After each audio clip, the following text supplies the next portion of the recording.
All right. Well, here with us is Andy, UFO investigator and researcher and UFO enthusiast. And yeah, Andy, can you tell us more about yourself and where you grew up? Grew up in Puerto Rico.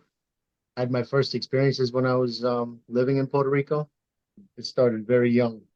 Basically, I one of my first experiences was in the mountains visiting family. I was pretty young. I would have to say I was probably about like 7 years old, 8 years old. The only thing I can remember is I was playing outside. It was nighttime. I look up above me and like literally like right above my head, not that far up, is sitting an object that I can recall being almost triangular in shape.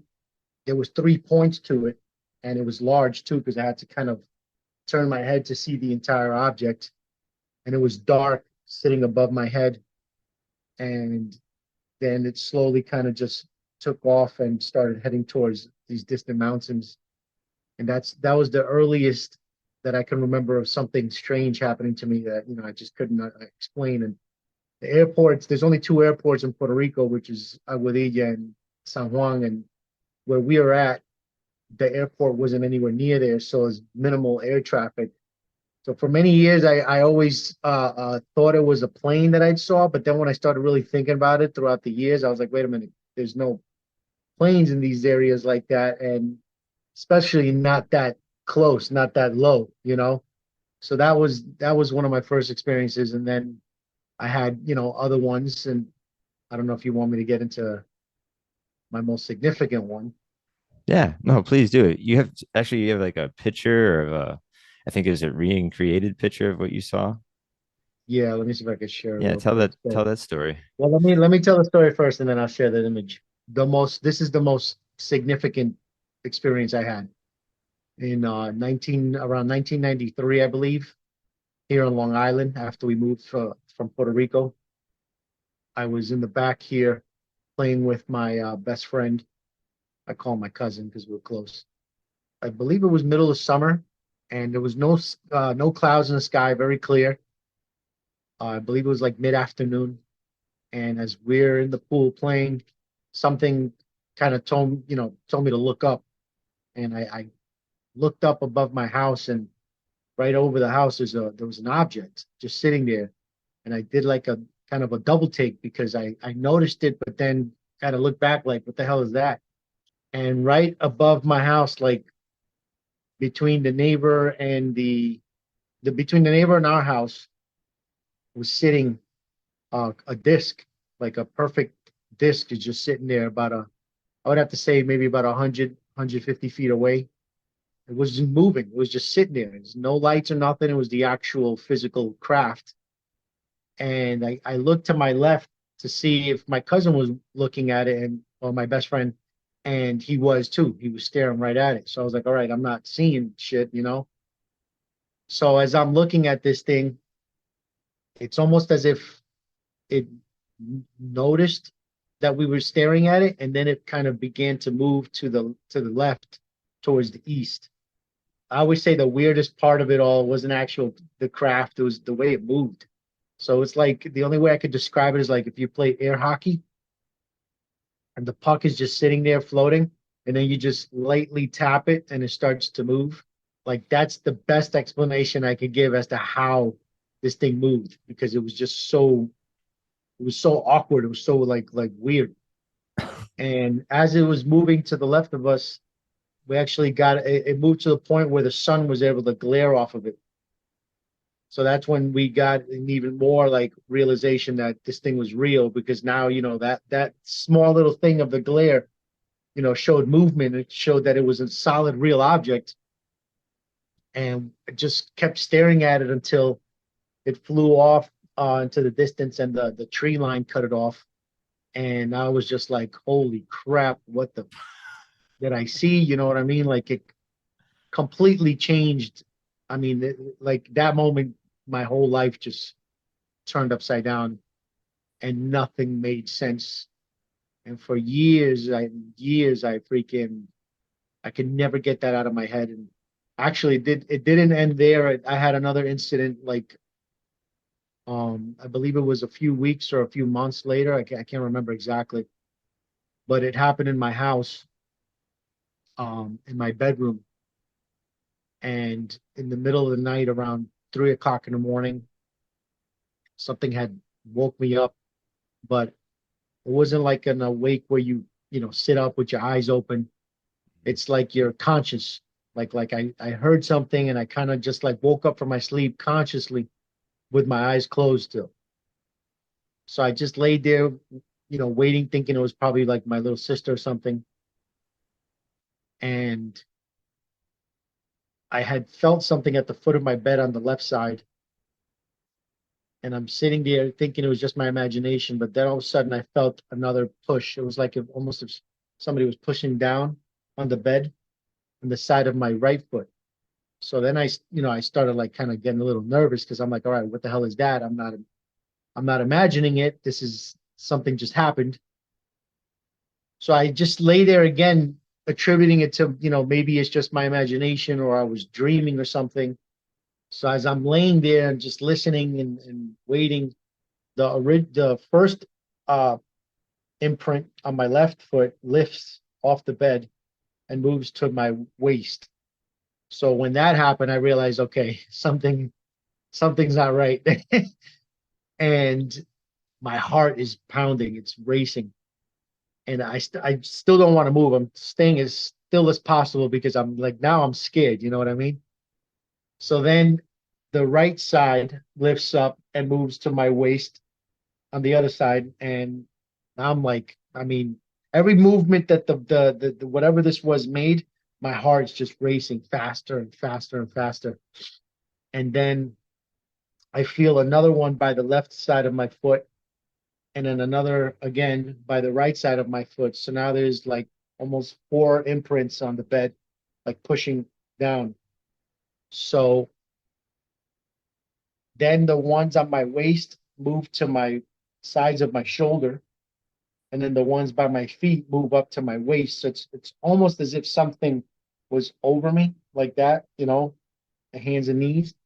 At least that's what my perception of what was happening was telling me. Um, so as I'm sitting there, I'm like, I'm like sweating. I am scared shitless. Like I didn't even want to move a finger.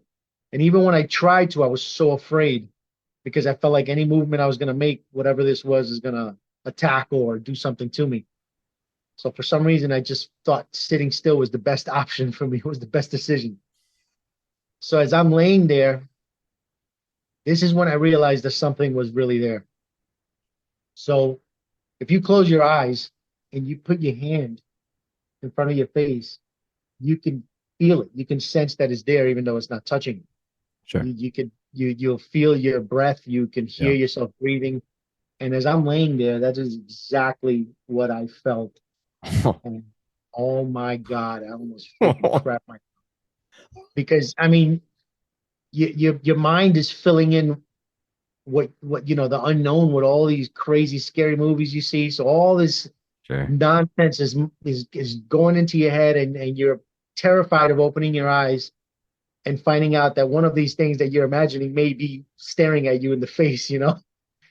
So the last thing I was thinking about was anything extraterrestrial. Was more like a terrifying experience at the time because I just didn't know what I was dealing with. And then all of a sudden I stopped breathing, but it wasn't like a choking, like if somebody was choking me or something like that, like this. It actually felt like something was blocking my airway from the inside of my throat. So yeah, that's the only way I could describe it. It's almost as if something stopped me from breathing inside, and I was kind of choking and gasping for air, like almost like if I was drowning in a sense. And I couldn't breathe, and I just kept on gasping and trying to get a breath, and I couldn't. So in my head, at the time, I was kind of going to church a little bit. I was actually coming out of it after this experience. It kind of threw everything off. And I just started like praying and saying, you know what, I'm just going to open my eyes. And if whatever is there is going to kill me, you might as well see what the hell is going to do it. So I sat up as fast as I could, took a deep breath, and opened my eyes, and I was just sitting in my room. Mm. And I was like, what the fuck was that? Right. Like it was probably one of the craziest experience, at least physically, that's happened to me physically that I've ever had. And it wasn't until like many years later that I started researching abduction cases and found so many that were identical with the same descriptions, the same explanations, the same experience. And then I met someone who I'm like very, very close friends with. She was telling me her story, and before I told her my experience, and the way she described it, I swear to God, my hair stood up. I got goosebumps because every single thing that happened to me, this woman described, and she lives halfway around the world. Whoa. So how is it that something like this could be attributed to sleep paralysis, right? Because this is the explanation that people have for things like this. Yet everyone around, not everyone, but many, many, many people around the world experience the exact same thing with the exact same explanation, and it's sleep paralysis. I mean, come on, what are the, how I mean, you know what the odds of that are? You know what I'm saying? To Right. have the exact same experience and someone else, I mean, to have that experience and someone else on the other side of the planet is telling you the exact same thing, and then you start reading up about other people having the exact same experience. There's no way Yeah. that can be sleep paralysis. Like I don't believe it. So I personally think I actually had a visit from something, and I may have not even been in my room. So that whole part of me not wanting to open my eyes may have not been something that I was consciously choosing to do. It's just I couldn't. And the whole point and the whole part of me not wanting to move is that I couldn't. So it's almost like Wow. as if I was in a sleep state, paralyzed, and I Weird. wasn't even in my room. Huh. And maybe it explains why I couldn't breathe as well, because possibly something was placed into my mouth, but my brain was not registering it and thinking like, oh, I'm drowning or I'm choking on something. You know what I mean? But something Right. was actually in it. So I mean, who knows? Right. But That's yeah, so weird, dude. It kind of reminds me of that story, Peter Curry. You ever heard of that guy that had a sounds famous familiar. case from Australia where he has a claims and the holy grail of claims of he describes this story where he's in bed and it's early in the morning around 7 o'clock and he's sleeping and but well, half awake obviously, but he feels like there's like a cat that jumped on the bed. I mean, there's like doesn't own a cat, but like he feels that pressure where like something's like going down on him, and he actually wakes up and he sees this female extraterrestrial, like she had like milky white skin and she's really well proportionate and uh, bigger eyes and she was riding his dick. He's just like just more in shock. He's like, what the fuck is going on? Like, and she cups the back of his head and like cups his head into her breast, and he just starts to panic and he bites into her, and he has a little flesh in his mouth that swallows, and he's burning, he's coughing, and he noticed there's another extraterrestrial sitting on the other side of the bed, noticing they were communicating with each other, saying he did something wrong, this is going wrong, we gotta leave, and then they disappear, and he noticed that he had a fucking boner for like 6 hours, but there was something embedded into him, like if you take your fingernail and stick it into your skin, it has that little indent, like there was like a hair that was wrapped around his penis that he fucking had to rip off, and he said it was so painful doing it. And then he uh, got into having these hairs analyzed, and they were just like weird mongoloid, uh, uh, like had all these different like races all around the world, but like had some like reason why it's white, where like this whatever planet it came from didn't have much light. I don't know. It's really Mhm. That is crazy shit. yeah, that's a pretty But yeah, odd again, story. like the Holy Grail shit. Sorry, Yeah. I was so graphic there. In But fact, I talked to him. I talked to this guy on oh, Facebook. cool. We That's we right. talked about a podcast, and yeah, he talked about his. Uh, he wrote a book about this incident, right? And yeah, Hmm. about this alien pubic hair. Crazy story, but it's interesting story. But let's come back for a second Since you mentioned sleep paralysis, and I understand what you're saying, but you have to say though that some of the things you said are symptoms of a sleep paralysis, right? So we have these auditory hallucinations. You have sense presence, the perception of a presence, tactile and kinesthetic hallucinations. Sometimes people feel as if they are touched, or pulled, or pushed, experiencing these auditory hallucinations. And sometimes you feel a tingling on the skin, a tingling sensation on the skin, something like that. I mean, one has to mention it. Of course, maybe it was different from what you're telling us. It was a little bit different, of course. And you said so many people experienced the same thing. Of course, it's also my point. But we have to mention it that these are symptoms of sleep paralysis too. So we have visual hallucinations. People see stuff, of course. And there's atony. It's called atony. I don't know if it's the same in English. Since I'm German, I only have the German word. I think it's also called, it's the same in English. It's called atony. However, people who go through this state in the sleep paralysis suffers from a feeling that they cannot breathe, or they have an object stuck in their pipe, right? They feel pressure on the chest. So if you go through the stage of atony, you can feel stuff like that. Some people feel, and this is why I come up with that. Since you told me the story, I told the story about Peter Curry, Dustin. Sometimes, if you go through the state of atony while the sleep paralysis, people can feel pressure on the genitals and face too. Yeah, you can feel movement or pressure on your genitals too. I don't know why it is. I know it sounds strange and weird, but it's a thing. So it happens. People feel pressure on chest.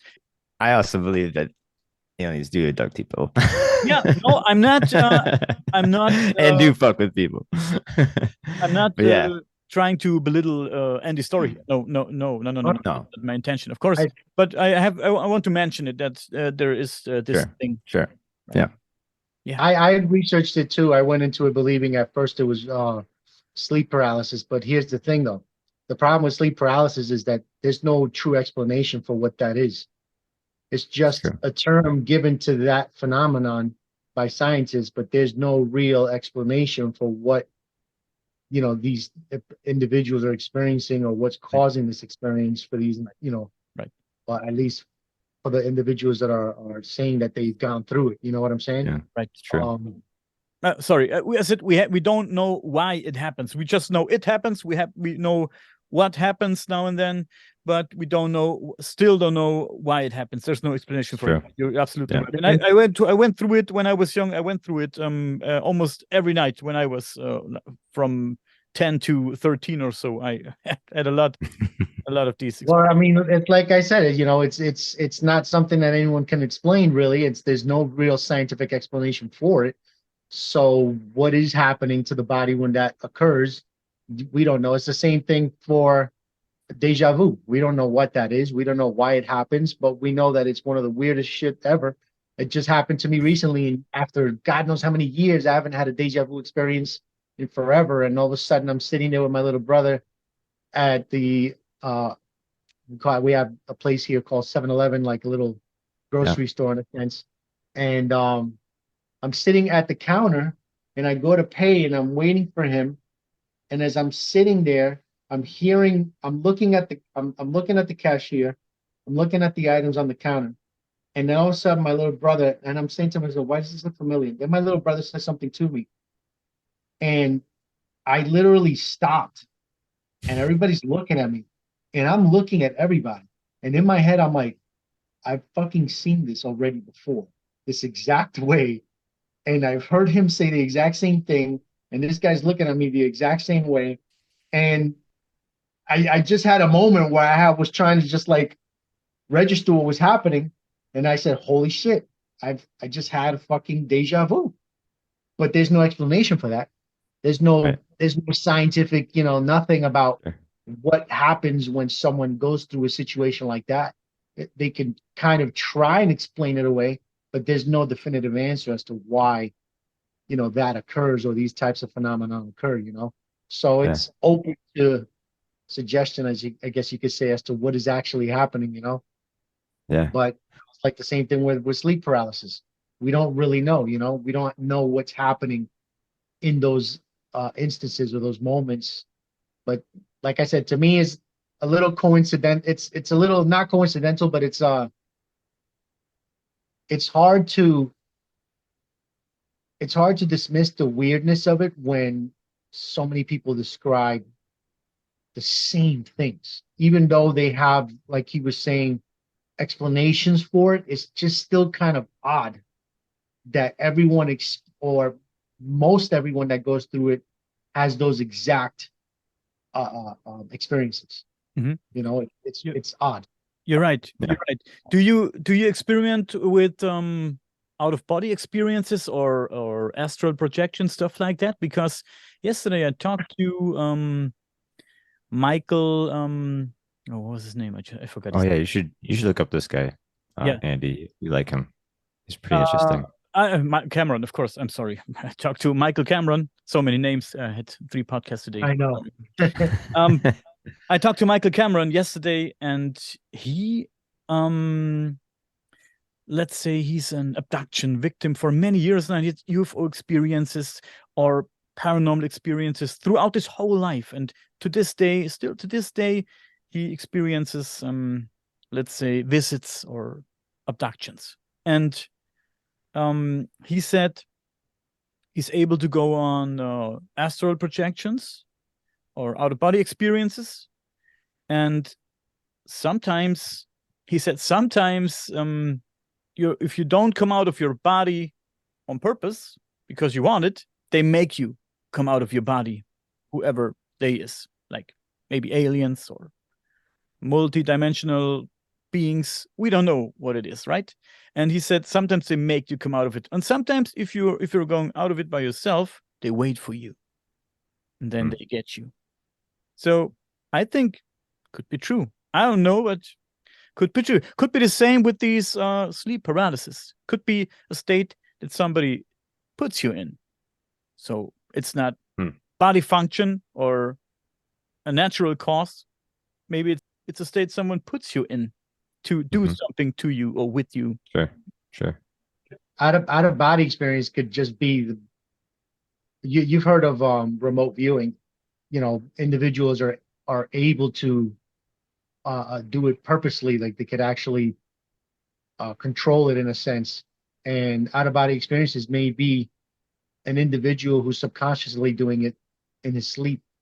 You understand? Because we're all able to do something. We're all able to do that. I'm not sure if you know who Ingo Swann is, but he had explained it in his book. He's one of the first, like, most famous remote viewers in the world. And he basically explained how everyone has this ability. Everyone can do it. Some can do it better than others. But when you think about, when you're sleeping, you don't know what happens in the mind. So when people have these out of body experiences, they actually be the exact same thing as remote viewing, only you're doing it subconsciously in your sleep. Right. Understand? So you're actually leaving your body the way a remote viewer would do it consciously and awake and aware. But people have this experience when they're subconscious and unaware in their sleep, when their brain is in that state, or I guess in a relaxed state, and they're able to do things they normally wouldn't when they're conscious. Right. Yeah. Because I think sleep is death's cousin. So it's kind of like, again, you're leaving your soul, or you're not leaving your soul, but your soul might be cruising around, or the fact that you have like thousands of dreams in one night and you can only remember one. That's just amazing too. Like, what the fuck is going on? I don't Some know. people say when you're sleeping or when you're dreaming, your soul, whatever your soul is, right? We don't know what the soul is. Some people say when you're dreaming, your soul is where it really belongs. It's at home. Not home. Some people say this is not home. This is another. It's a different reality. So if you're sleeping and dreaming, you're going home for whatever reason. This is not the reality.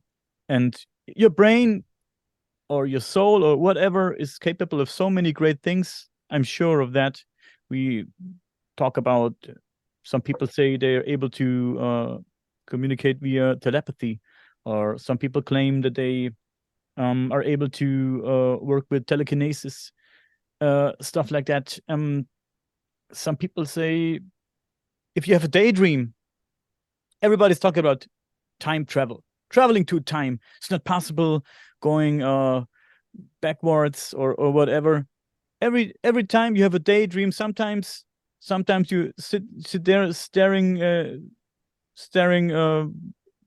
just staring and having a daydream, and the world around you disappears for some reason, and you're right in that moment. Sometimes I have a daydream about how cool it was back then, sitting with my friends at our favorite spot and smoking cigarettes and talking. And it's not just that I remember what we did and what we talked about and that we smoked cigarettes and drank beer and stuff like that. I can not only recreate the memory, I can interact in this memory. I can change things in my daydream. Sometimes when I have a daydream, I know what I said or did back then in that moment, but I can change in the daydream. I can do it differently. And this is cool. And isn't that a time travel also, where you change something? You never know.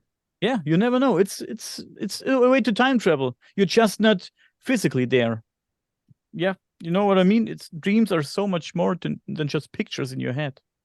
Oh yeah, it's more than likely your brain is transferring, or your brain's frequency is crossing over to a different frequency, and that's where it all kind of like you get that whole time distortion and everything. It's Yes. probably something like that. Mm-hmm. Mm-hmm. Yeah. Let's talk a little bit about that rubber ducky UFO that was on that History Channel TV show. The truth is out there. Is that right? Yeah. Yeah. No, that's awesome. I love it. Well, I actually own that episode because you were on it. I just had to have the episode because I know that guy right there.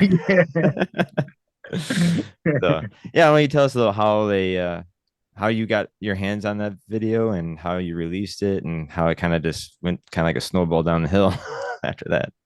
Yeah. Well, it wasn't a good downhill ride either. Oh, I'm sorry to Um, hear. Someone had reached out to me like I think it's about 2 years now, Hmm. that messaged me a cell phone recording of their computer screen, and I noticed that it was a clear video. But the first video they sent me, it wasn't that one. It was the A10 Mm. Warthog. Oh, cool. And yeah, so I'm looking at the video, and I see that, I could see the silhouette of the A10, and then all of a sudden another object comes into view. And the people recording began focusing on that object. So once I, saw the video, I was like, holy crap, like I instantly knew, all right, this isn't fake, because, this is difficult to fake. Right. So I started asking him all these questions or whatever, and vetting him and telling him to send me everything to prove, who he says he is. And he did. He sent me literally everything, down to his freaking driver's license and birth certificate. So I was like, all right, this guy's not lying. Okay. So after speaking with him, he then sent me another clip through his cell phone recording. And I told him, I said, bro, can you get me the original files? So at first he didn't want to, because it was on this government server. Hmm. So he was afraid, taking anything out of it would be considered illegal. He could go to jail for it. But eventually he kind of gave in and realized it was important to get it out. And he was able to get me the actual original, well, at Oh, least a sweet. copy of the originals. So it wasn't compressed or anything like that. They were original Right. resolution and everything. He had mentioned to me prior to sending them to me that there were four videos. So when I got them, that's when I realized it wasn't actually four. It was four instances, four sightings or whatever. So it was two of the videos were of the rubber duck, which were in total 60 minutes long, which is the Hmm. longest videos ever come out of any, Wow. unidentified object in military, captured by military cameras, military Right. grade cameras. Um, then there was uh, the A10, the rubber duck, the La Bruja. Actually, it was three. The fourth one came later, which is the Apache.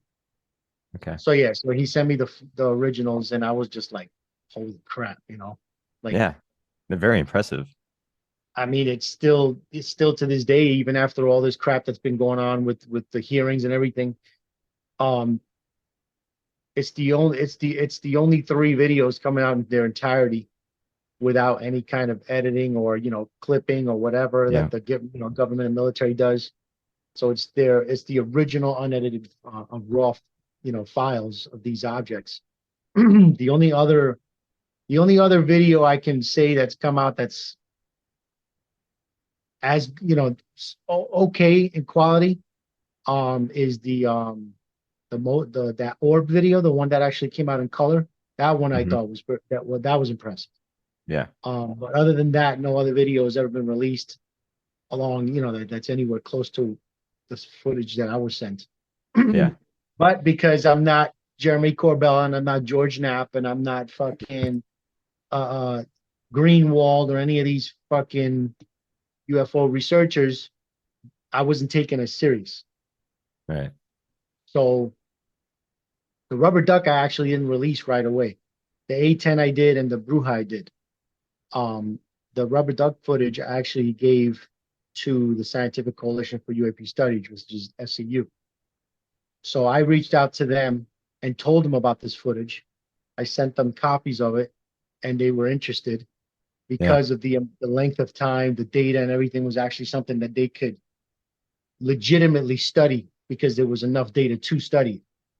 After it took them months to finally release the report after all the shit that I got. Um, Mhm. I was given the permission to finally release it after their analysis was done, and then I just got hammered by everybody on on toxic Twitter. Most disappointing experience I've ever had because you had all these big names in the UFO community coming at me too for no fucking reason. I didn't make any money off of this. I didn't ask for any money off from it. I had opportunities to make money and I turned them down. I had people offer to buy the footage from me and I didn't. I just released it on YouTube. My channel is not monetized or nothing.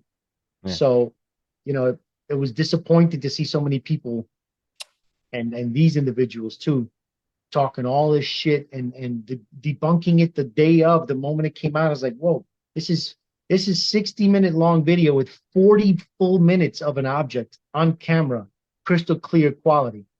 And instead of taking the time to analyze it and study it and do whatever needs to be done, you just immediately jump to criticism and bashing and trying to ruin the reputation of someone you don't even fucking know. Why? Yeah. Because you didn't get it? That's what it was. Because they didn't get it. It was no good. Oh, I don't want to. I don't want to look at it. Like, really? This is why I don't respect a lot of these big names now. I don't respect them because at least that showed me that it's not about the truth getting out for these guys. It's about being the one that gets this cool footage out to the world, or being the one that gets this report, or being the one like Jeremy Corbell. He's a Mhm. perfect example. You know what I'm saying? He fucking started this off great. He was doing it to get information out, and then all of a sudden he turned into this. Oh, I released this. Oh, me and my journalist, my mentor in journalism, George Knapp, or me, I. The video I released, the video, like, who gives a fuck if you released it? Congratulations. Here's a fucking biscuit. You know what I'm saying? Like, Right. great, you got video and you released it. Good for fucking you.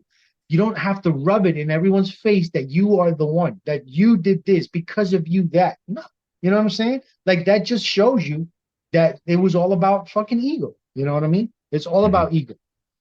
Yeah. And I prefer to speak with someone like you and your friend, or regular, normal, everyday people, because we're doing it our passion is different than theirs. That's You true. understand what I'm saying? Like, That's true. and I prefer that. That's why I don't have a YouTube talking to fucking famous and important individual. Fuck that shit. I'm sick and tired of that. How many things can you ask the same fucking person and get into what? Get what kind of answer you trying to get out of? You're gonna get the same fucking answer. You know what I mean? Like, It's true. okay, good, congratulations, you got this guy on your. Okay, now you guys got. You know what I'm saying? Like that's, and I'm not trying to bash anybody for it because that's their thing, and some people like enjoy speaking to these guys, and I get it, but in the grand scheme of things, it's like, okay, you could only get certain information out of these individuals. You know what I'm saying? And most of them are doing it to either sell a book or sell a show or do this or do that. So it's like, to me, it just, I don't see the importance as much in it anymore, speaking to these guys or listening to these guys, because you know what their motive is at the end of the day. You know what's driving them. You know what I'm saying? So Right. that's just me when it comes to that. It was a it was very eye-opening experience, and it kind of, I had to take a long break after that. Like it just Yeah. messed me up because Oh, dude. we're all doing it for the same fucking reason. We're all Exactly. doing it to get the same answer. Yet here we are ruining uh, ruining evidence, ruining perfect fucking footage, and discrediting it just because you didn't get your hands on it. Right. Again, that rubber ducky at the end of the episode, they said that it's genuine. So I just loved how like it kind of rubs it in their face because they had other experts look at the video and analyze it and stuff like that. So that's pretty cool vindication too, to have other people on your side Well, looking at the video. the SCU analysis, when it finally released, was concluded that it was an anomalous object using Yeah. unknown means of propulsion or something like that. Right. So that was Okay. that was good. And even the Apache in the recent episode, they said it was birds. That's horseshit. It's horseshit. It's like I wrote. It's there's a bigger problem if, actually no, how did I word it? Okay, if our military pilots who are being trained to fly multi-million-dollar attack helicopters and attack jets or whatever can't discern a goddamn bird from a fucking plane, then we have a bigger problems than UFO. It's true. We have much bigger problems than UFOs if our pilots don't know what a plane looks like and a bird. If they can't discern between the two, that is a huge issue. You understand what Yeah. I'm saying? Yeah. So to just say, oh yeah, they're birds, it's like, how ignorant can you be? Look at the fucking scenario. Listen to what the guy is saying.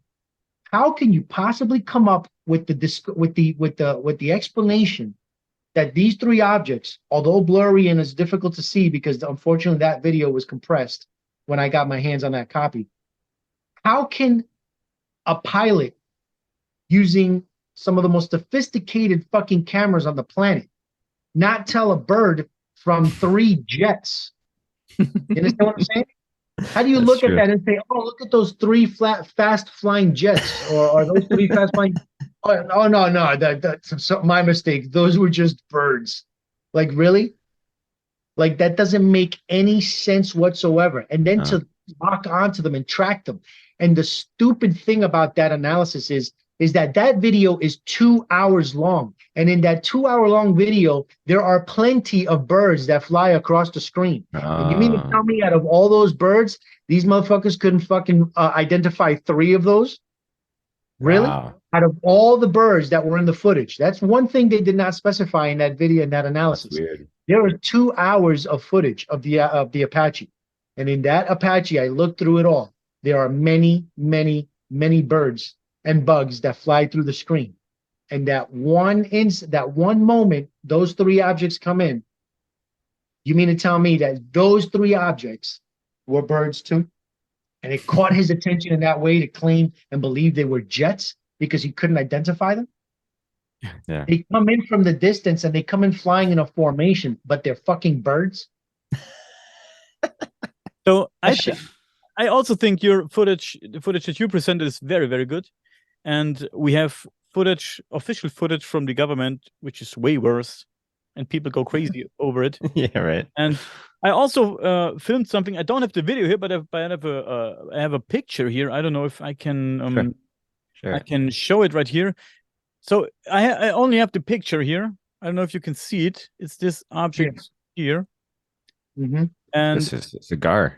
everybody, you could be a triangle too if you look Oh, close. yeah, a rectangle. Yeah. And everybody said, "Oh, it was just a bird.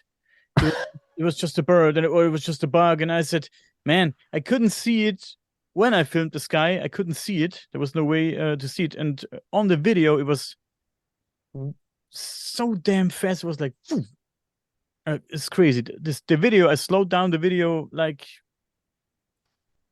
till it doesn't slow down anymore.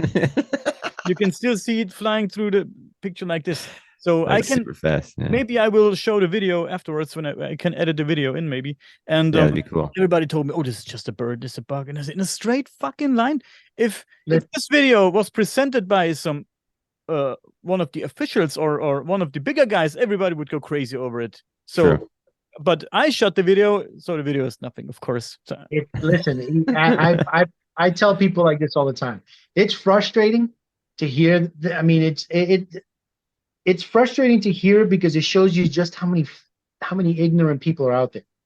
Like they just refuse to want to believe that any of this is real. And you know what? That's fine. It is what it is. But I'm telling you from experience, even in person, seeing this shit right in front of your face, it looks like real life Photoshop. It like Yeah. there's no other way I can describe it. It's Yeah. almost like Photoshop in real life. Like your eyes can't register what it is that you're seeing because the only other place that you've seen anything like that is on a computer or on a video game or something. And now here you are looking at it in real time, in the flesh and physical, right there in front of you, and it's behaving almost the exact same way. You understand? So this is why I laugh when people come up with these stupid explanations, because it's like, buddy, even if it was standing right in front of you, you probably would still say, "Oh, it's got to be a bird," because you're just not going to register what the fuck you're looking at. You're not gonna be able to understand it. Your mind can't wrap around that. You understand? yes. This is why photos and pictures are so, I mean, videos are tough because it's being looked at through a screen, Mhm. but people forget that even in person it's hard. Even in person it's like, oh my, It's true. like what is this? You know what I'm saying? Yeah, So your brain needs time to process what your eyes see. Yeah. well, not just that, but your brain needs time to process what it's never seen before. Sure. Right. I felt the same when I saw this triangle-shaped UFO in the sky when I was 16. I didn't know what to think. I never saw a plane that looked like this or a helicopter that moved or looked like this. So my brain just switched off, said bye-bye. I'm gone. See you later. I have to think about that for a few weeks. Yeah. No, you're right. And again, when I had my sighting, I was sitting there in the street, just fucking jaw dropped, and like this weird sensation of my body, like just it didn't feel right. Yeah. Again, like just you're right. It's something that your brain has not seen before, and like especially when there is no sound, you think you would register sound with seeing something in the sky because you hear a roaring jet or a plane. Yeah. No, the fact that it was dead silent is just fucking gnarly. You expect certain things. You expect Right. sound or move or a movement that you've seen before. If Right. if that doesn't happen, I don't know, your brain goes primal again or something like that. It does, yeah. Yeah, crazy. Man. So Andy, what is your opinion on David Grush, the whistleblower David Grush that blow the whistle a little bit? A little bit. Yeah. Blew that shit hard. Yeah. He I blew agree. that shit real hard. Honestly, I wasn't expecting for him to come out with all of that in one shot, which was really, really like shocking. I think the most shocking part of it all wasn't the admittance of UFOs or extraterrestrials. It was the claims that he made against the government, murdering and killing people to keep the secret. I think that was huge. That's true. Because now you're basically letting the world know that your government has willingly and knowingly taken American lives or lives in general to keep this secret, which is a huge crime. You know what I'm saying? Like, True. But let me interrupt you right here. I'm sorry. Let me interrupt you right here real quick. We heard that same shit before with Area 51 and the Roswell incident. We heard about people Yeah, they were killing people back then, keeping yeah, everybody hush hush. yeah, Yeah, it's the same. Like alien craft is in possession of the USA. We have bodies, we have live bodies, dead bodies, and people are being suppressed and said you who better knows? mouth They've open. probably they probably been killing people when they were making the atom bomb. You know, keeping people's mouths shut, making sure people are. Well, yeah. Who knows? But Well, I no, mean, again, sorry to cut you it's off there. why thinking it's why well, is a very good possibility. Is one of the reasons why JFK got assassinated and True, Marilyn Monroe. sure. And we know this. Well, at least some speculate this, or many speculate this, because of the fact that he was very frustrated with the military, uh, keeping so much secrets around this subject, and he tried to get the information out to the world. Yeah, And I have some documents um in my hard drive that show, signed by Kennedy, that talk about, him wanting to release this information, and um, warning. I don't know if it was warning or expressing frustration with the military not giving him the information he was requesting or something like that. hmm And if I'm not mistaken, I believe he was assassinated.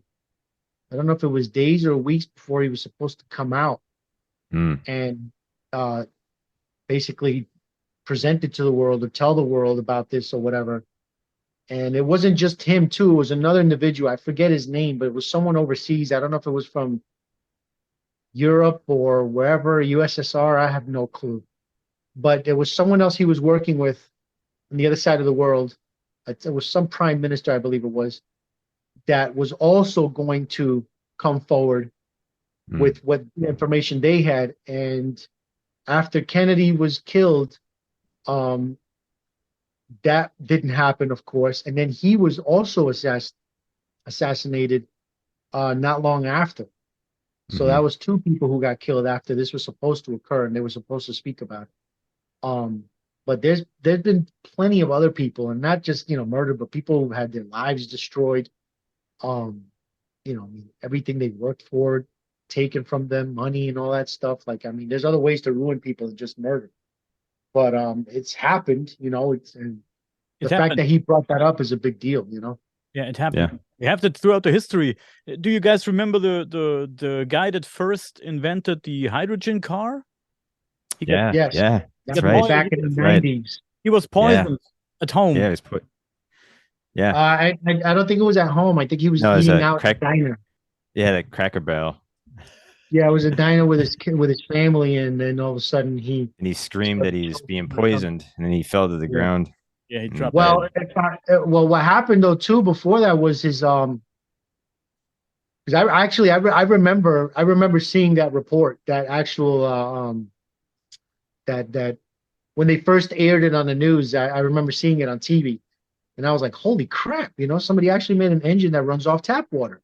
And Yeah. they're taking a drive and everything, and he's filling up with water and going. And then that was the last you heard of the guy. But if I'm not mistaken, I believe they also burned down his garage with all of his work in it. Oh shit. Yeah, I think they had burned down his garage or something like that. Or if it happened after he got killed, I know something like that happened. Because I'm again, pretty sure they either yeah. stole the work and burned everything else down, but it's not the first time it's happened. I actually posted a video that I had found someone else created online, which was interesting, that went into the deaths of many people, many researchers and scientists who came up with alternative means of energy. Mm, So it's yeah. not just water engines, but other ways of producing clean energy without the need to burn fossil fuels that died of mysterious circumstances. And the funny thing is, whenever you look into this, always like pay attention to how they die.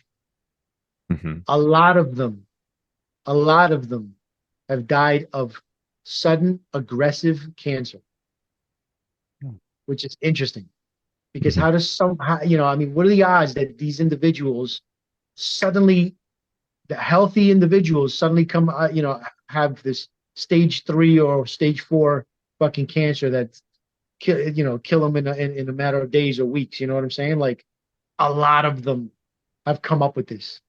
Yeah. So it makes you, makes you wonder what kind of what weaponry or poison or things that they have at their disposal to get rid of someone without actually having to fire a gun or stab them or something like that. You know what I'm saying? Like Yeah. different ways of being able to take someone out, making it look natural. Or they make Yeah. it look like suicide, like they did with. Or an accident. They say they did. I don't saying it was. It is. Do you remember this guy Philip Haney? That Well, that yeah, name sounds familiar too. yeah, rings a bell maybe. So he was active while Obama was president, and he came out with some certain stuff too. I don't remember all of it. Have to look it up, but people can look it up themselves if they want to. Philip Haney, and he was found on the side of the street with a gunshot wound to his head and a suicide note, which his family later said it's not his handwriting. That's not him. Hmm. And they found his shoe way a few meters away from his body. So it was always a little bit strange. So he stopped on the side of the road, and I think he sat in some kind of a camping chair. And then they say he shot himself, or he was in the car. I don't remember. I don't remember exactly how it was, but yeah, it was a little bit strange. Strange story how he died and how the crime scene looked. It was very, very fishy. Or it's like that one guy too who discovered that underwater lake in the bottom of the ocean where like this like he went down in a submarine. I don't know if it was a robot thing. Anyways, he discovered there was like an underwater lake underneath the ocean where it was so dense where you couldn't get into this lake. Other things could, but like this thing wouldn't. So like a jelly kind of like ripple like a jello. But anyways, after making this discovery, shortly coming out with this, he dies in a plane crash, like a private plane crash. But again, Really? just the I things didn't they want know. to keep I know secret, you you're know what I'm talking saying? about too. I didn't know Right. he died. Yeah. Yeah, he died. Yeah, in a plane crash. Yeah, crazy stories. Grush was asked if he thinks that the government is in possession of UAPs, and he said yes, and he knows where they are. Grush talks about interviews with over, I think, 40 witnesses in 4 years or so. I don't know if you guys recall it. I think it was 40 witnesses in 4 years. Who the hell are these witnesses? Did he came out with that? No, No. a lot of these witnesses are still because a lot of them are still employed or still in active. So Or classified. they Yeah. don't want to come out publicly either. But the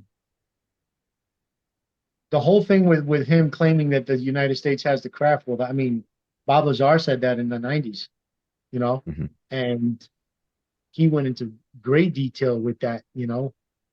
Um, so I mean that to me further solidified that he was, at least Bob was being honest, that he had seen those craft, which I don't doubt that he ever was. I always believed him. It just didn't make any sense for him to make this shit up when he didn't really, guy didn't really profit off of any of this. You know what I'm saying? Like, did not profit at all. He went into hiding for like 20 something years. You know what I mean? And then he comes forward in the documentary with what's his face, Corbell. And yeah, people have tried debunking him and saying, oh, he's not real, not true, this and this and that, or he never worked for this, blah, blah, blah.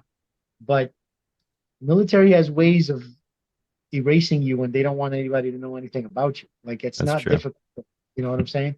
And proof of it was those newspaper clippings that Los Alamos put out where they spoke about, and they even had the article about Bob Lazar.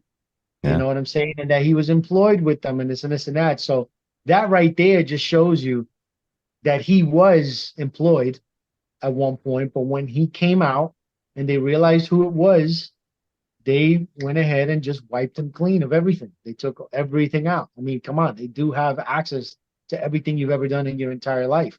If they wanted, even if you went to school for whatever, they can go in there and wipe that whole thing clean like it never existed.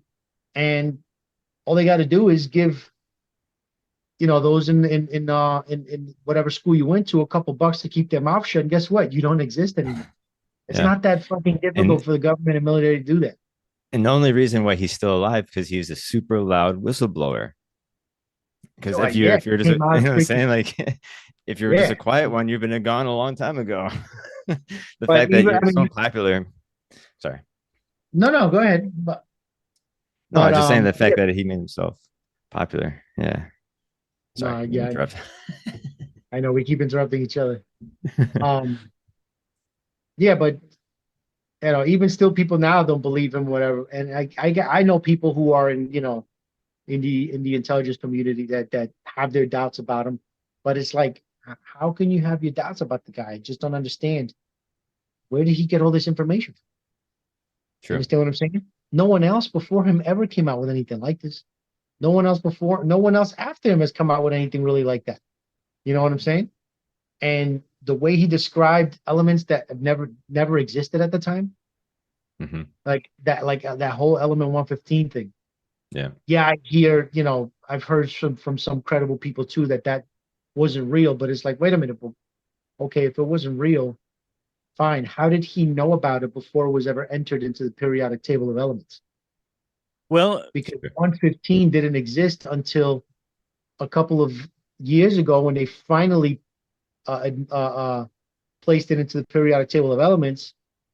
So it's like, okay, so how did Bob Lazar know about this in the 90s when it was only discovered a It's decade or true. so ago?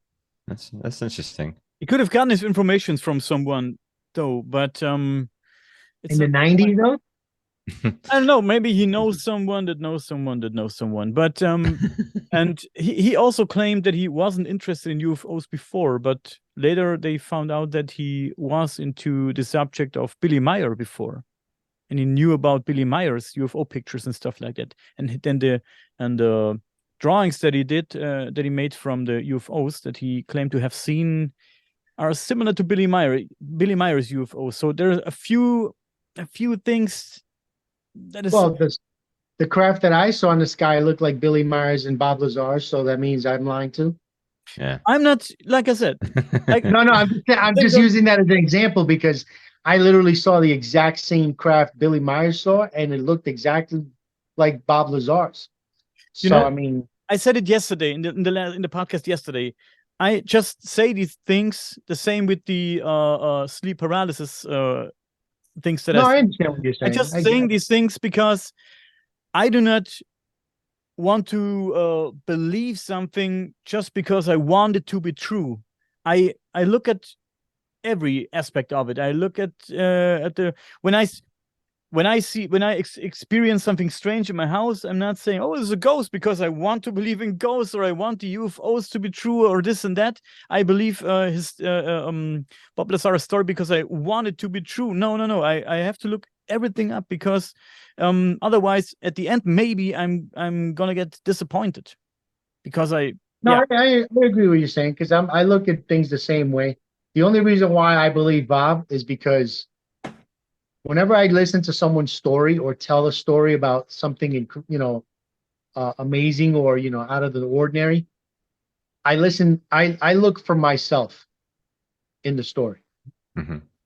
So if I can get the same genuine feeling of when I tell my story and someone telling their story, if I can pick up on those little subtle cues that I know when I tell my story because of what I saw and how incredible it was and how it changes you and you go into detail and the way that your tone of voice will change or your eyes or your body language. That's a huge thing because that tells you more about the story than the actual words coming out of the person's mouth. Right. So when you look at Bob Lazar, when he tells his story, even back in the day when this guy went into great detail, going into the physics and everything of these objects and going it and all of, I've never ever heard a debunk on any of his actual scientific explanations, like the physics behind of how everything. I've never heard anybody debunk that. You understand what I'm saying? So the Hmm. fact that he not only told this incredible story, but had this in-depth knowledge of this physics and the things that he had experienced and how he just couldn't explain it and also the fact of how it would get him upset and mad. You could clearly see he would get very agitated when he would talk about the fact that they were keeping this secret. That, to me, it shows you a level of genuine honesty, because it sparked an emotion, it triggered a reaction, emotional reaction. You understand? And that's a big deal. Those are little things you got to look at when people tell a story, because that's what that's what's telling you that their experience was genuine. You understand? If you're lacking all of that and you tell the story, now you're leaving everything open to, like, all right, is this guy being honest or not? You know, it's just like this individual. I always forget his name, but he was one of the one of the individuals that Greer had interviewed many years ago. He was a young man. I forget his name, but his story was absolutely incredible, unreal when you hear it. But what made it real was his reaction and his emotion and everything that happened. Well, expressing everything that he was expressing as he told the story. This man was brought down to tears. Okay, like literally broke down crying. How do you like? I mean, like, that's not just something that you pull out of your ass when you're telling the regular story. You know what I mean? Even if you were lying, it takes a lot to pull that off and make it look genuine. You understand? Right. This guy, you could tell absolutely what he went through was genuine, but his story was even crazier than Bob's story. He saw he was called in to go and investigate a crash saucer somewhere in Peru, I believe it was.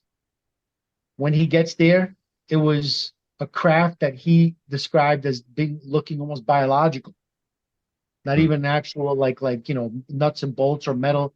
He said it was biological. It looked like it was bleeding when they discovered it. Yeah.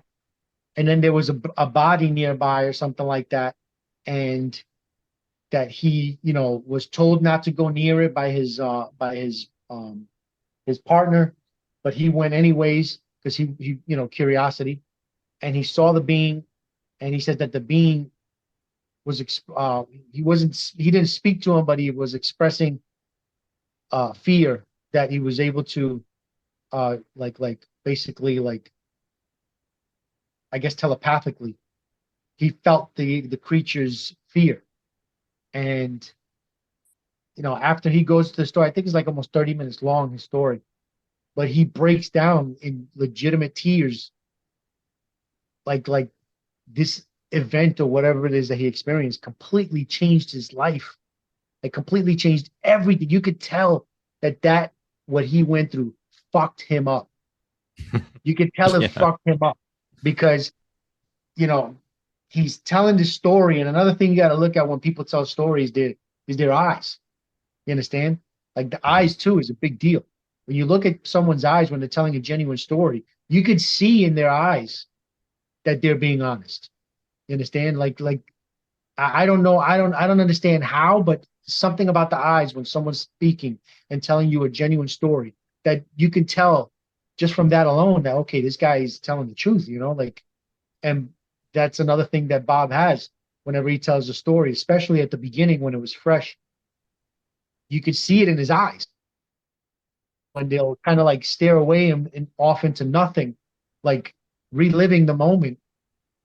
That, to me, is telling, of genuineness, of truthfulness. Yeah. So regardless if people don't want to believe it or not, it is what it is. It's their choice.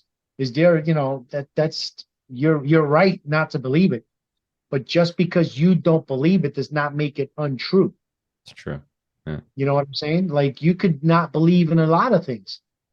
And one of the things I always say since I started my account is, reality does not need your permission to exist. Right. It doesn't need your approval. I know I'm the pot of salt in the land of milk and honey sometimes, but Leonardo DiCaprio once convinced me that he loves Kate Winslet in the movie Titanic, and I believed him, So there's good actors out there too, Like, I'm only saying there's good liars out there sometimes, so good actors out there who can convince you. I had a girlfriend many years ago she was a very, very good liar, and she told me the craziest stories, and I believed her. I'm not saying that girls are like this, boys too, but you know what I mean. So I'm just saying that you have to be very careful what you believe. Of course, when it comes to UFOs, abduction stories, stuff like that, we still have, and this is what you told us earlier, Andy, we have stories that match stories from different centuries, and they are similar. So people from the 70s the same stories that people tell you from the 2020s, stuff like that. And this is the interesting part for me, that you have these abduction stories or UFO sightings and everything matches. I think that's the great thing. But I want to know your guys' opinion on another thing. And in the conference they talked about these non-human technologies that they claim to have, and on the subject recovered non-human technologies slash vehicles, UFOs, I don't know how you want to call it. Of course, the old discussion comes up again. How did these parts arrive on Earth? Are they crashed down? Were they shut down? A widespread opinion about that is that they cannot be shut down, and I hear that all the time. No, they can't be shut down. You can't shoot them down. I don't think so, but everybody has its opinion, of course. I found it an interesting idea, and I heard it somewhere. It's not my idea. That whoever crashed here had an internal problem, maybe of some sorts. So I mean, it was not human technology versus non-human technology, and it got shut down. It was non-human technology versus non-human technology, and they shut themselves down. Maybe they had a fight or something, and shut themselves down. I don't know. What do you think about it? Look, you got to remember this. First of all, even if you had a civilization that was a million years more advanced than us, right? That doesn't mean they're perfect. That doesn't make them perfect. Right. You understand? They may be gods. more intellectually advanced and more technologically advanced, but no one is exempt from mistakes. No one is exempt from errors. No one is exempt from, probability of something going wrong. Not only that, but people also have to understand that there are multiple races, each with their own levels of technology, that some are far more advanced than others. You understand? So there may be a craft that was visiting Earth at one point during our current civilization with our modern technology that may have been able to get a lock on with our equipment and actually get hit with our weaponry. But there are some that may have technology so advanced that we can't do that. You understand? From what I understand, my information that I've heard, the Roswell craft was not shot down. It was not hit by lightning. If I'm not mistaken, what occurred during that incident was we were testing out new radar technology. And my understanding is that technology apparently messed with their navigation. So that's what caused them to lose navigation of their craft and crash, in a sense. Yeah, you understand? You When said you it right. think about it, it could be possible. Even if a civilization, let's say we decide to go to a new planet that has life, and we can see we get the detection that biological organisms exist, and we go there. We don't know their full capability of what they've discovered technologically. So we can go there with our craft, and all of a sudden we find out they have something that may mess with technology we have, and all of a sudden now we crash. Not because we didn't know what we were doing, but because we didn't know what they had that interfered with technology that we had, and now it threw our navigation off, and we end up crashing. Yeah. You understand? It could be something like that as well. Right. And it's the same technology from Earth that works 100% perfectly on Earth could be a disaster on another planet, because you can't calculate anything. There's always something that you cannot calculate when you and I think the fact that these ships are going in and out through space and water, it's going to take a toll on the damn machine. Like we had to take our cars to mechanics after a while because shit happens. You know what I'm saying? Like Yeah, that they is don't, true. they don't get like godlike like status because they're aliens. Doesn't mean they're fully That's gods. that's You know the what I'm thing saying? a They're lot of not. people believe, No, just because they're aliens, they're like gods. no, No, in a sense, yes, they are. I mean, if you want to get into that, technically, one of these species is our god because we sure.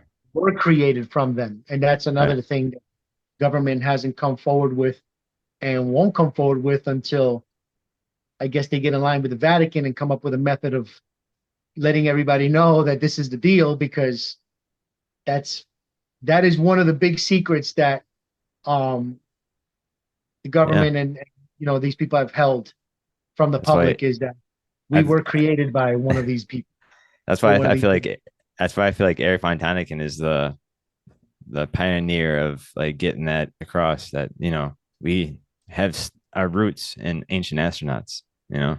well, I mean, just I mean, all you got to do is research ancient history.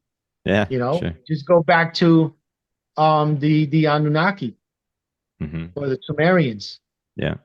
They talked about it, and supposedly they're the earliest written civilization with written text or whatever, or history or documenting history. And they talked about it. Yeah. They mentioned it. They mentioned like, okay, so where did and this is the part that people don't get. Why would a group of people living on this planet thousands of years ago make up a story to fuck with future people? You know what I'm saying? Like, you know what? I have a good idea. Yeah. Like fucking Ezekiel or some shit came around. He was like, you know what? Let's fuck with these guys The- 10,000 years from now. Let's come up with this crazy ass story about the fucking aliens coming down. Like, you know what? Grab that rock over there. I'm gonna etch this shit into that rock. no, You know what I'm saying? Like, that same shit don't same make no goes sense. with megalithic structures. Yeah, let's fuck with the future people where they're gonna You know what go I mean? fucking nuts with it. But like, they had no idea how it was done, and they're gonna argue with each other and kill each other over it. So Like, yeah, it's it doesn't amazing. make Like, what any the sense. fuck are we doing?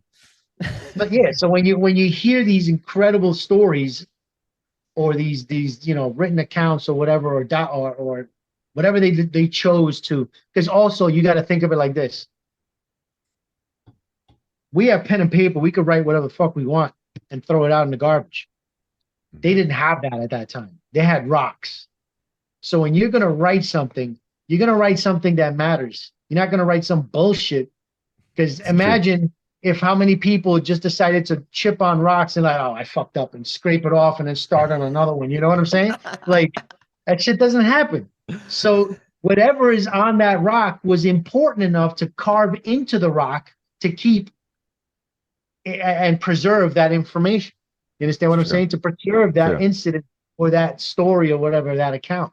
You know what I Again, mean? and if it was all made up and I made up stories, so they would etch it on all the rocks, and you would have all these different weird stories. You know But what I'm then saying? again, you don't see that. You only see one main story of these like, But giant also gods or UFOs and another shit. thing, another thing you got to remember too is, let's just hypothetical, right? You got this group of people, the Sumerians. Hmm. Keep in mind, not everyone is going to know how to write. Not everyone's going to know No, how to. no, The exactly. only the higher the people, the priests or Priests. Yeah. whatever, Yep. had that ability to do this. You understand what I'm Yep. saying? Yep. So when you look back at that, it's like, okay, so what did happen that was so significant that they chose to carve it onto stone that the those from the heavens came or whatever, which is how I think they describe them. Like, what else can come down from heaven that we still see to this day that we don't understand? Yeah. You understand what I'm saying? So Yeah. to them, yes, it's going to look like gods because they're Yeah. doing things that are so incredible that it looks like magic. And even still now, if you see it in front of your face, it looks like magic. There's no explanation for how it's done. Even Bob Lazar said, he said, there's no wiring in this craft.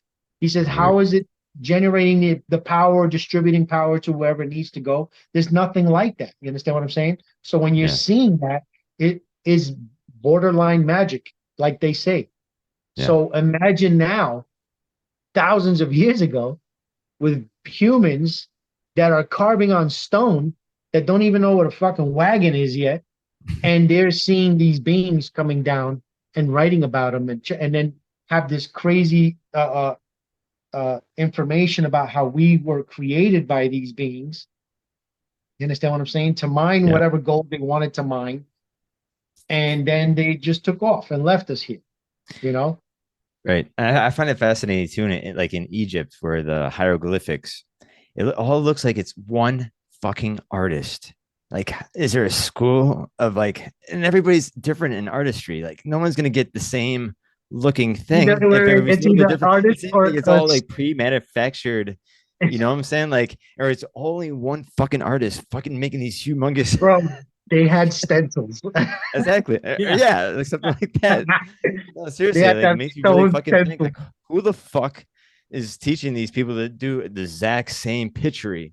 Because you can't do that today. Everybody's an artist, you know, or has a different style or have a something's gonna be something different, but it's so pristine in these cuts and the I tools they know. were Yeah. using. And then Yeah. you look at the toolbox and it's fucking chicken bones and dental floss, and you're like, what the fuck is going on? Yeah, I know. remember, guys, they did it all with copper and a few Yeah. Yeah. nibbles, of course. It doesn't make any sense. It doesn't make any sense. But as I was saying before, is that's a big thing, with the whole secrecy part is that, these one of these beings created us. You know what I'm saying? And I think going back to this whole scenario with this whole hearing and the information, I was talking about it yesterday, and I think it was yesterday, the day before I did a quick live. Um, but I've had conversations with individuals about this because I was getting a bad feeling. I said, we've been fighting for this information to come out now for almost 100 years, and now all of a sudden within the last century, within the last century, it's been, decade. I'm sorry, it's been freaking like literally coming out like nothing. Like it's just like one after the one. Like one day one thing's coming out, the next day you're like, what the fuck? And then a week later, like, holy shit. Like it's just coming out so incredibly fast. And you have to ask yourself why.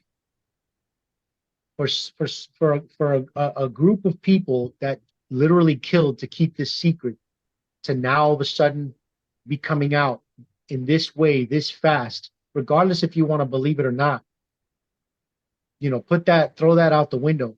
You have to ask yourself, why all of a sudden is this prestigious group of individuals who never once wanted to touch the subject are now coming out with all of this information so quickly, so fast, in this manner? And in my opinion, and actually, I now know quite a few people who share the same sentiment, that something is happening. It's either something is happening. Well, we know something's happening, but something is coming. Yeah. Like there's going to be an event that's going to be happening that I believe they're trying to prepare for, because they have no way of stopping it. They have no way of doing anything about it. And I think it's going to happen sooner than later. I've heard already a few times of certain individuals that, from my understanding, have knowledge of things that are going on in the background, that 2020 by 2027 supposedly something's supposed to be happening. Yeah. And that's like this, and I'm not one to really. We all know how that goes when it comes to people throwing dates out and fucking Yeah. times and Sure. specifics. Sure. That shit don't fucking work. But given the movement of how this has been playing out, Sure. it's starting to look like that may actually be some kind of a possibility. And I'm only saying that. I don't want to focus on the 2027 thing. I'm saying it because I've been having this feeling now for quite a while. And I said, this isn't right. Something's not right. Sure. Something's wrong. Why are they bringing this out? Why are they telling the public? Why are they talking about this subject that was so fucking taboo that they made everyone else look crazy for talking about it? They made the entire fucking planet of believers think they were nuts, and their stories were absolute nonsense. only to come and find out that they've been investigating this themselves in secret, have gotten their hands on things, have supposedly made treaties, have come into direct contact with these beings, and now they just, oh yeah, it's true. Hmm. We've been, it's been a secret. We've been coming out with it. I mean, we've been hiding it for all this time. Honestly, that scares the shit out of me. Yeah. Not only that, but what scares me even more is if, let's just say, nothing happens by 2027, right? Now we have to think about the fact that there's a group of people out there who think that they're above the law, who view themselves as more powerful and more important than everybody else on this planet, who are running around with alien technology or reverse engineered technology. You understand what I'm saying? Who they've been using it now since fucking 1950s, when after World War II, whatever, with Hitler and fucking got their hands on the technology, they've been had it since then. So now you got to ask yourself, what are they doing with that? What are they planning to do with that? What have they been planning? What have they discovered with that technology? And what makes you think they're going to want to give it up when you discover that they have it? It's true. How do you think we got to the moon? It was Nazi scientists. Well, I mean, it's the reason why we enacted Project Paperclip. And Yeah, actually, exactly. the funny thing is, people, I brought this theory up not long ago, a couple of months ago when I found out about that the 1933 Italy crash was genuine. Actually, I found out it wasn't. No, it wasn't until I found out about the beings in the crash. Supposedly the beings in that crash were the Nordics, Oh and wow. there were two of them, and they weren't dead; they were found alive. Oh shit. So the crazy thing with that is that I always wondered for many, many, many years after researching this. I was always intrigued with the fact that Hitler was very into UFOs and the occult and all that stuff. Yeah. And of course, we all know he wanted to create a master race of blonde-haired, blue-eyed humans that he considered like the perfect beings. So then you have to ask yourself, why did Hitler have this infatuation with that specific look for humans? Sure. Then you go back to 1933, the crash that Mussolini got his hands on, and the fact that in that craft were found two Nordics, by description, are tall, blonde-haired, blue-eyed beings that look beautiful or whatever. So then you start saying to yourself, hold on a second. Hitler saw them. Hitler knew about them and became obsessed. And he looked at them like gods. He looked at them like the perfect beings. Yeah. He decided to pull this wild bullshit that he did to try and make that happen. You understand what I'm saying? So these beings were directly influenced Hitler, and is why he was trying to create anti-gravity, because he had seen them, he knew about them, and he realized the potential to getting this technology, which is why he was saying, he would make mentions of those super weapons that could end the war, because they could have. If he had perfected it, he would have been unstoppable. You That's understand? right. We'd be speaking German right now. Exactly. So when that war ended, this is why Project Paperclip was enacted, and why these scientists were brought over, was because they knew of the craft, they knew of the crash craft. As a matter of fact, the United States got their hands on it, brought the scientists over, gave them the ultimatum: either you work for us and tell us what you know, or you go to jail or whatever for the rest of your life. Gave them new identities, and like Greer was mentioning, they've perfected anti-gravity in the 50s. Like, I mean, think about that. Yeah. Think about it. You perfected anti-gravity in the 50s, and there's footage. I actually found footage in my archive. I didn't even know I had it. I have no idea where the fuck it came from.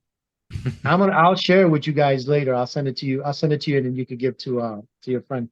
Yeah. I spoke to another buddy of mine about it, and we can't. There's nothing about this footage that we've been able to discern as fake, but it's an actual clip that I have. I'm not sure if you can find it online like that anymore. of the Glock in actual like Oh film wow. being tested, Wow. and the quality of the film fits the era, Right. and you Huh. can actually see the Glock, the bell exactly how it's described, exactly how it was the detailed and everything, lifting off the ground and is being held down with chains, exactly how it was described. Wow. So I have no idea where I got that video from. It's killing me, but I have it. And not only that, actually, my friend only had that clip. My clip is longer. It actually starts off with a bunch of officers in a hangar, Oh wow. full uniformed officers in a scenario, in a scene that when you watch it, you could watch it over and over and over and over again. And there's absolutely nothing about that scene or that clip before the whole DeGlocka clip that screams like fake or anything like that. There was too much going on. It's too chaotic.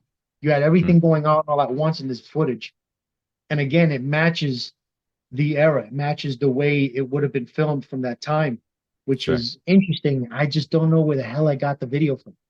I haven't posted it. I don't know why I haven't posted it yet. But I'll post it soon to show people. But this is I'm just this saying, is I think it's amazing too how Germany had so much on their plate of what they wanted to do. I mean, besides the eradicating, um, liquidating humans and shit, but the fact yeah, that he had people scouring the earth to find ancient relics to help sway the war, and even going down to the South Pole and doing big military operations and setting up shop down there and trying to persuade people to move down there.